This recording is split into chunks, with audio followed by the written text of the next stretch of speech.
Hello ladies and gentlemen, BigThunderMan here, bringing you a 3-on-3 per request using Indians. A man asked me to, so here I am. The map is large as you can, and it is a 3-on-3 as I previously mentioned. My team is a Dutch, Japanese, and Indian versus a Portuguese, Dutch, and Japanese. Almost a mirror, except while they have Portuguese, we have an Indian.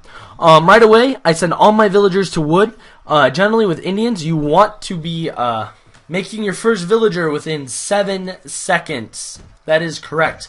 Also, it varies strategy.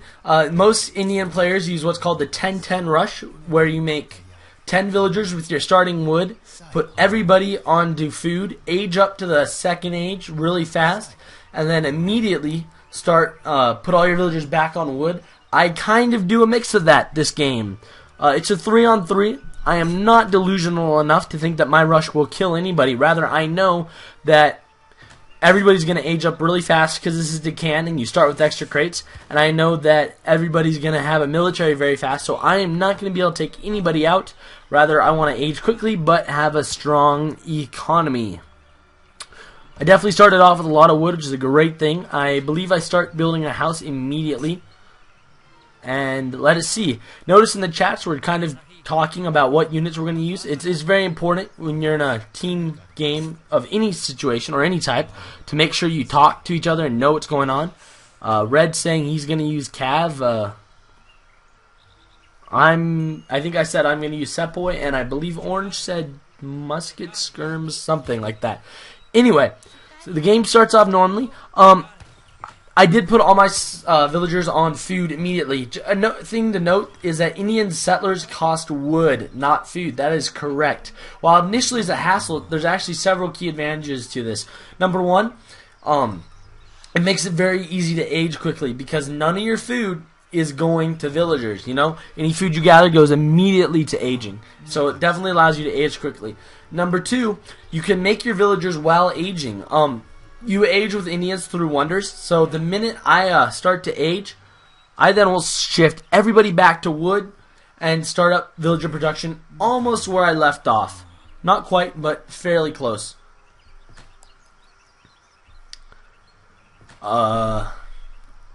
Indians are a really tricky civilization for me to use, by the way. I've really, I don't know, I've played 2 or so games with them. I didn't record them, and I've really had some interesting times with them. You'll see. They really lag, I feel, in the middle game a lot. Anyway, I start off the normal things like you would in any multiplayer rush game. I look around for good treasures. I'm scouting out the map. Notice there my villager was walking to where I was going to build my fort far before I had the food to. It's very important. Notice all my settlers go to wood immediately. And after I send those settlers to wood, I send any new settlers to go to food, because I figure 8 or 10 whatever settlers is more than enough for me to keep up a constant stream of settlers, houses, barracks, whatever I need, and produce villagers at the same rate because my villagers cost wood. So I'm aging at 2 minutes and 30 seconds into the game. Not super fast. I think I messed it up a little bit. Like I said, I don't play Indian super much. Maybe I didn't say it. Anyway, notice I'm waiting there. Waiting. There we go.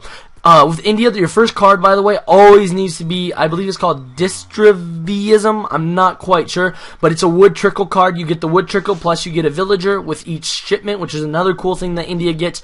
You need to send that card first. If you're rushing, if you're booming, if you're playing treaty, if you're picking your nose, whatever you're doing, that card needs to come first. It's an absolute must.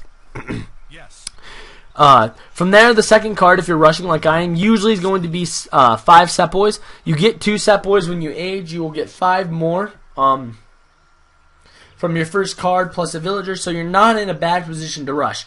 A great thing about India, by the way, is that if you build the Agra fort as your first wonder, you get a barracks, you get a fort, you get a forward base, and you get military plus a drop-off point all in one.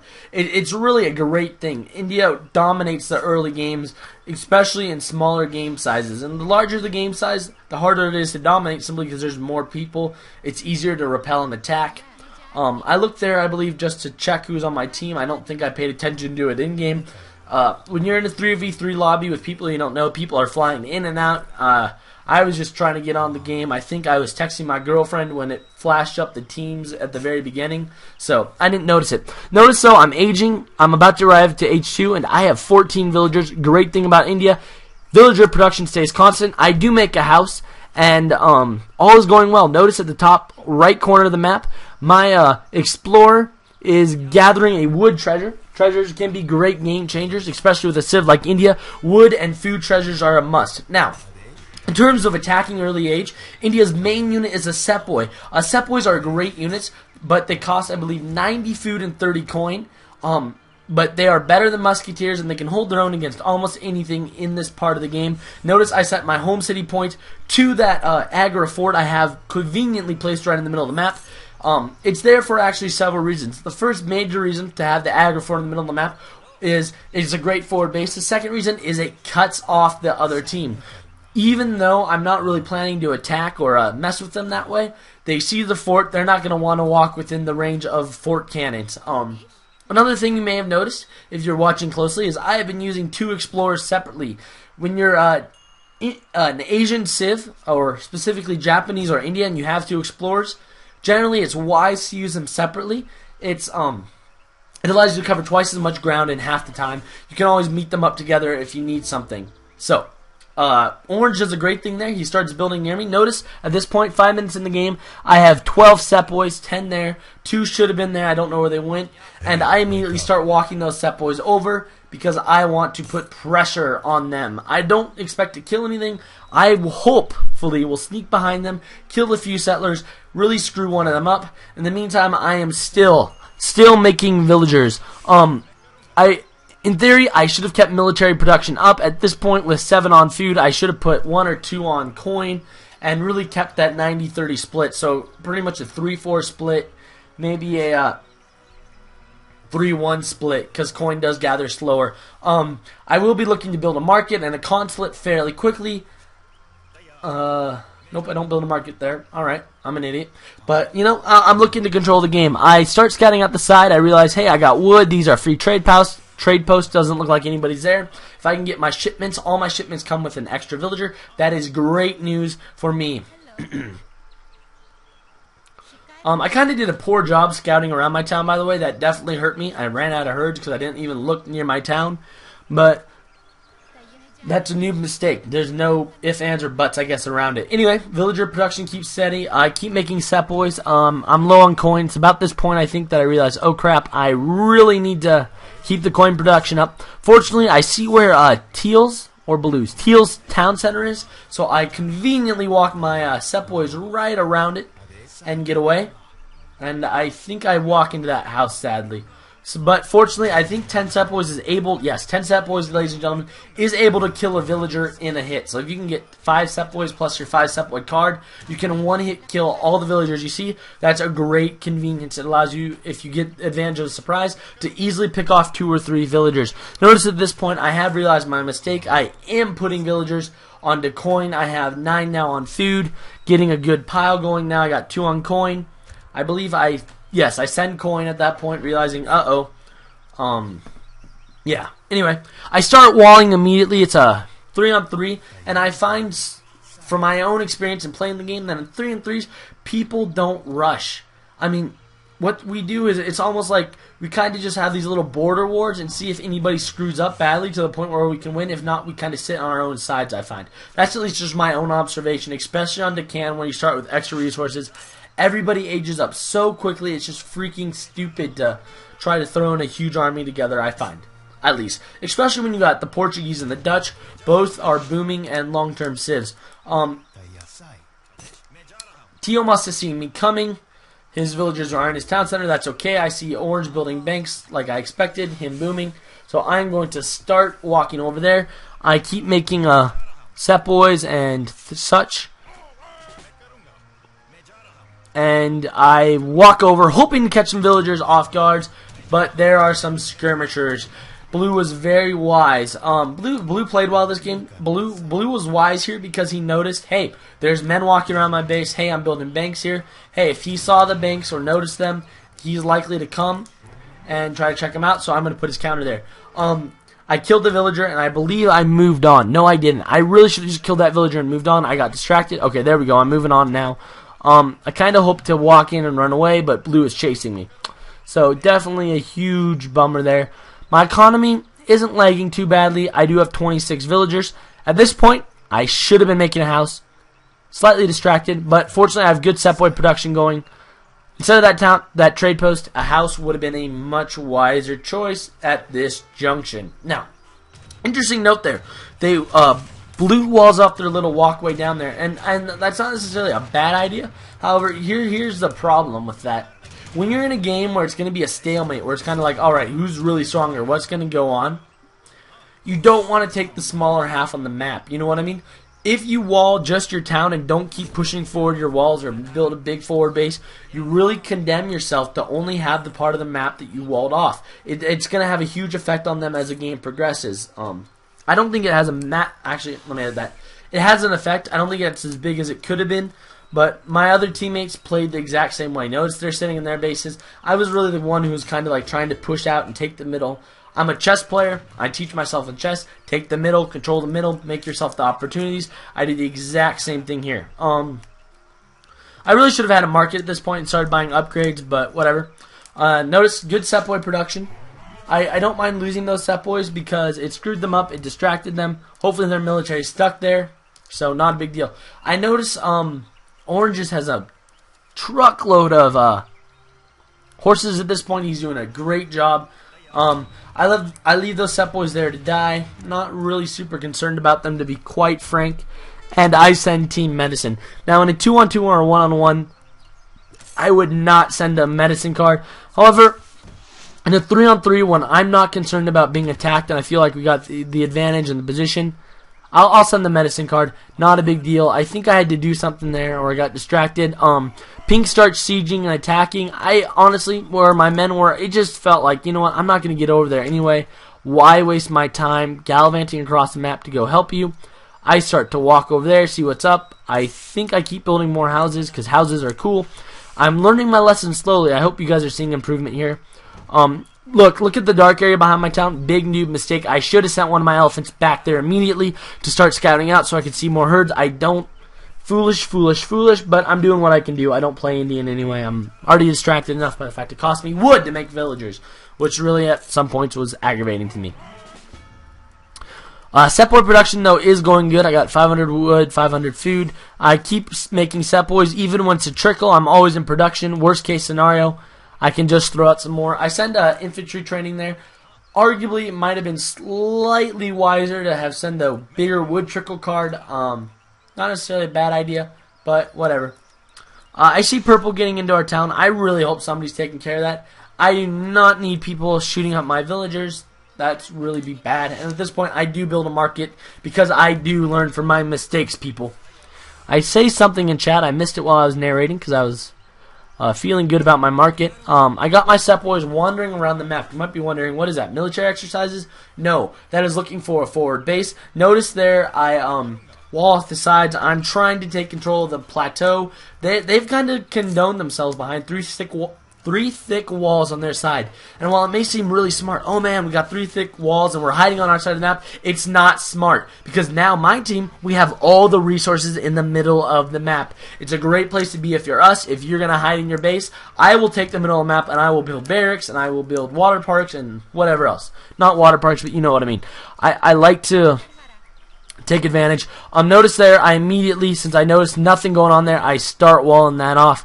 He hasn't bothered to take control of that little side thing. I got trade posts. I'll definitely take control of it myself.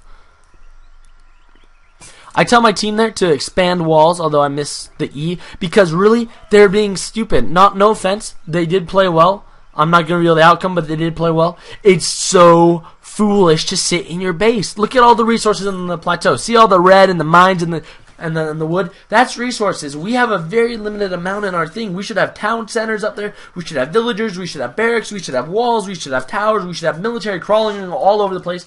We should make the other team scared to crawl out of their base, but they weren't. So, very frustrating for me, in my humble opinion, that they didn't. It's a good lesson for everybody to know. Keep expanding, keep doing good things. I think I was looking for a herd there. Like I said, I screwed up with herdables. Because I didn't explore behind my base. That black area, I'm sure, had a huge amount of herdables. You'll see later. Anyway, I keep building houses. Notice I sent the basic food gathering card, the basic coin gathering card, and the overall 5% increase to everything card. Trying to make sure I'm wise with my decision. Blue builds a wall there. And for some reason, I had a villager walking over there. To be honest, even narrating this after playing the game and post-narrating, I don't know what that villager was doing over there. I missed in the game when I sent it over there. I missed now when I sent it over there. But it's over there, so I sent it to chop wood. Why not? At the very least, it's useful as a spy if he moves troops through. Not much else. Maybe I send it over there to try to take control on the wall, but I was very distracted. So at this point, I send 23 sepoys, to be exact, through that crack in the wall. I want to try to attack them and distract them. Notice at this point, though, while keeping up military production, I have also kept up villager production. That is correctamundo, ladies and gentlemen. Military wins the game, but you can't make military without villagers. So technically, I guess villagers win the game. Keep up villager production, even if they cost wood. Okay. So I'm build a consulate at this point. I believe the Indian consulate choices are a pro gathering rate, a pro military thing, a pro line of sight, and something else options. They're queer options, not my favorite. I accidentally run into some skirms there. I just start killing them. Not happy that I ran into skirms, let's be honest. I would have much rather been unannounced and just traipsed through the backwoods of their town. But that's okay. At this point, I realize he's probably expecting me to walk onto blue. I don't see any animals killed through the herd of war there, so I decide to go back to teal. Teal's the weakest unit on their team anyway. He's been harassed before. I will harass him again. Notice in the meantime, I am walling off the center of the map. Map control, ladies and gentlemen, wins. Also, you can never, ever, ever have too many walls, and I run into more units. I think I run them away there. I run into the musketeers. I fight the musketeers. I realize at this point, doesn't look like I'm going anywhere. It's a shame to lose sepoys. They're so darn expensive. 120 resources ahead. But what you gonna do? You know what I mean? Anyway, villager production momentarily idled there. I noticed, so I started doing it, and I start to build a rice farm at this point. I don't have any good source of food. I'm frustrated, so I'm gonna do what I gotta do. I send the farming card to kind of make it a little bit better. Then I'm shifting off of it. I leave the sepoys in to die. Sepoys are a very, very hard unit. Notice there, I start building a barracks immediately. I want to kind of have a two-army thing going on. Yeah. I keep building my wall across the middle of the map. It would have been very helpful if red and orange were walling too. It's very foolish to sit in your base. Orange, while he played well militarily and had a great score, he played awfully positionally. So I keep sending my army that is on the plateau to walk around. I don't want them to have a forward base. If they do, I want to find it as quickly as possible. All generic stuff. I believe I asked that villager to build another barracks. I want a dual barracks thing going as soon as is humanly possible.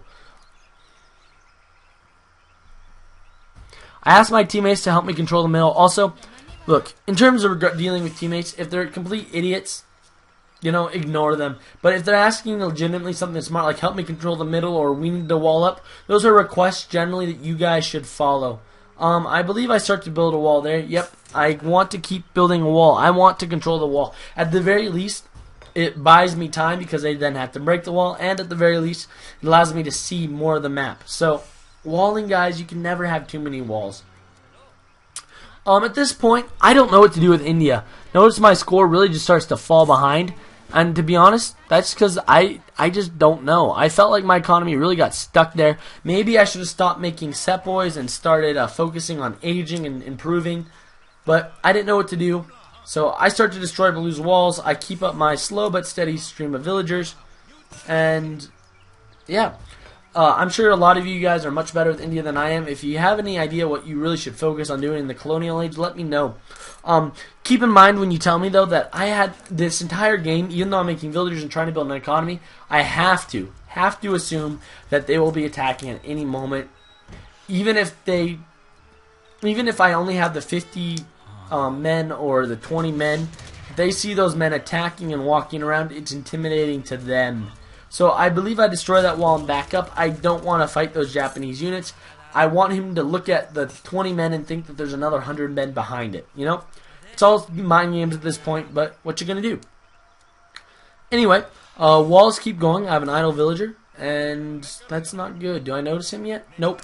Notice at this point, I'm definitely flashing between many places. I'm trying to figure out what's going on. I make more I think I make more sepoys. Yeah, I guess mainland. I really want to keep controlling it. I see at that point that Teal is aware of his open side. He walls it off, so it is what it is. I want to build a dock there. I can't. My thought is I want to bypass his wall and land troops directly in his town.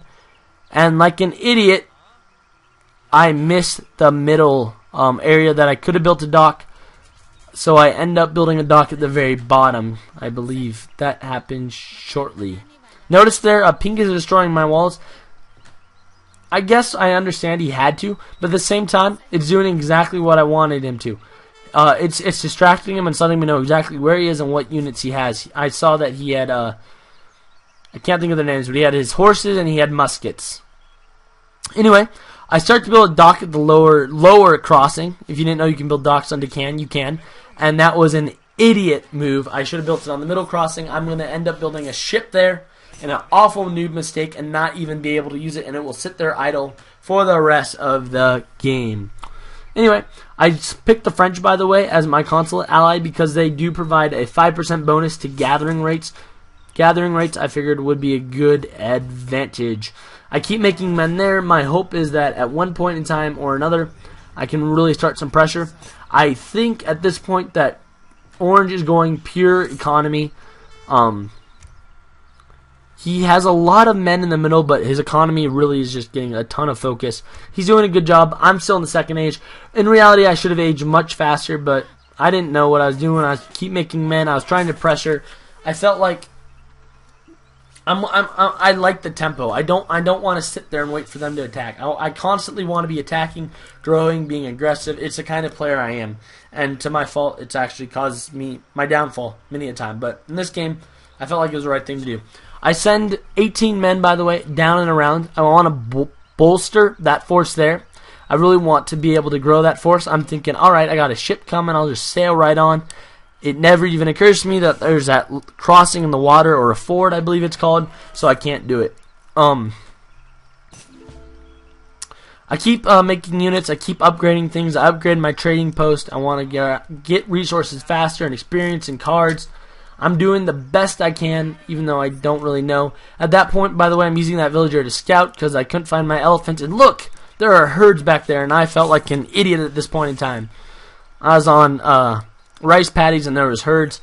Foolish, foolish, foolish. But it's okay. So I keep up villager production. I think at this point I decide, alright, I got to start aging. 18 minutes in the game, what am I doing not aged? And I send that boat up there to sail all the way, and I realize right then I can't do it, and I facepalm myself, guys. Really. That was a waste of 500 wood and 100 gold plus time. Huge bummer for me. I was just so... Honestly, you guys have no idea how heartbroken I was about it. I felt like a moron. So I started building another dock. Trying the same thing, figuring at the very least, you know, whatever. I delete that dock, by the way, because I see Blue's scout about to run by. I don't want to give up that I'm going to build a ship there. And then I attack him with my ship on the other side, hopefully confusing Blue a little bit, making him think, hey, he's being an idiot, or he's on the other side of the map. I don't know. Whatever. I'm looking to age up now at this point, if you haven't noticed. I'm almost there. I'm going to use the... I don't know what the name of it is. But it's a wonder that allows farms and plantations around it to have an increased gather/build rate or gather rate. I'll be able to tell you when it pops up. But generally, you want to build all your rice paddies around it, and your settlers will gather faster around it. It's really the key to India's economy. So I don't send anything there. I think I'm waiting for third age shipment. Probably not smart. I probably should have sent cavalry. I honestly, guys, I have no idea what it's called. The Karni Mata. Did I catch it right? Honestly, though, guys, at this point in time, I had no idea what the card order was. I even had no idea what the deck was. I threw together a little deck. I thought, all right, this card could be useful. This card could be useful. This card could be useful. Not sure what was going on. Not that many rush cards either in it. So at this point, I got a good amount of men there. Again, it's not so much about being able to hold off 3 armies or 2 armies. It's about making them think, oh man, I'm in trouble. Even though they're all in the 3rd age, by the way, notice my economy is better than everybody on the other side. It's the 2nd best in the game at this point. Makes me happy. I don't know what I'm doing, but I'm doing it well. You know what I mean? Anyway, another thing about all Asian civilization, when you're aging with the wonders, you can have more than 1 villager making the wonder. You can have, I think, up to 8, and it speeds up the process. I hotkeyed my villagers making the wonder because after I make the wonder, I'm going to use those exact same villagers to immediately start building town centers ASAP because I have 63 villagers. I'd like to get the last 30 out quickly. I'm still in the 2nd age. Most everybody's in the 4th age, with a few stragglers in the 3rd age. Longer I stay in the 2nd age, the more of a disadvantage I put myself at. So foolish, foolish, foolish. I moved that ship over though, by the way, just because I'm thinking, alright, I'm aging, why not? My teammates are in the 4th age. I'm not really worried at this point. It really seems like they're content to sit in their little base and do base stuff. So I was like, alright, you're going to do that, that's fine. My ally sends informers giving me a good clean view of the map. They are indeed sitting in their base except for 1 forward base. I notice my attack thing flare and they are rallying an army there. I try to use my cross-side attack and hit those organ guns. Artillery always will decimate infantry. That artillery decimated me. I should have left those sepoys behind my walls to sit and wait until a better time. I didn't. Stupid, stupid, stupid me. I engaged. I could have sat there and taken it, and because of it, I lost all the resources around there. I send those villagers to start, one villager up there to start gathering it, but I was sad. The reason, by the way, why I sent my hot point to there was because I wanted to send siege elephants to that castle. I have a card for it, but I didn't. So he decimates me. I think I ordered some. I don't know how to pronounce those. Those guys, Rajid, whatever. I send them. They're basically like Roladorios, if you know what those are. I go to start gathering those resources, and I send her to go hide in the corner while I let teal and blue destroy it. But fortunately, orange is doing a counterattack at the exact same time.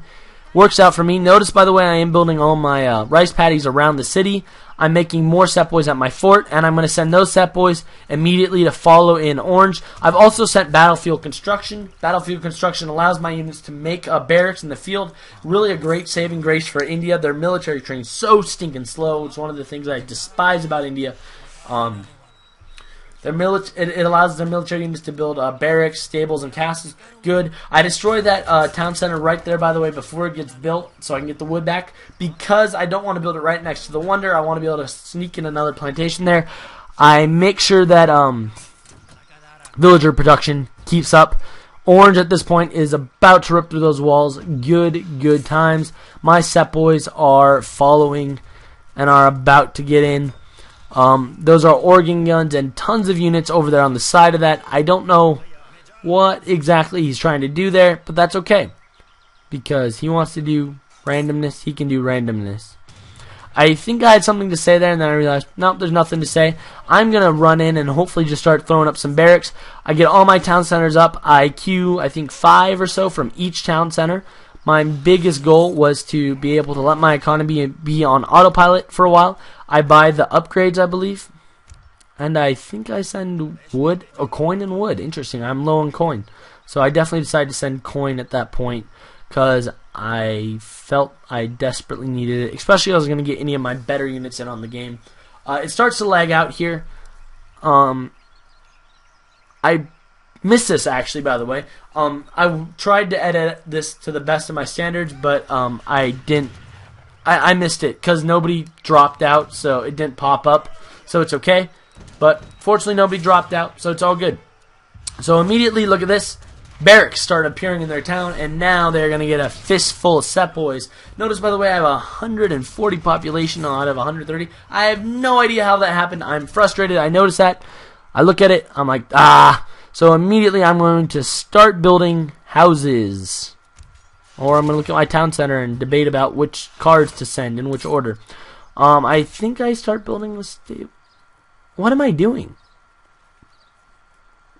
Okay, finally I send the training card. I really should have built houses at this point. I don't know why I didn't. There we go. There's some houses. 1, 2, 3.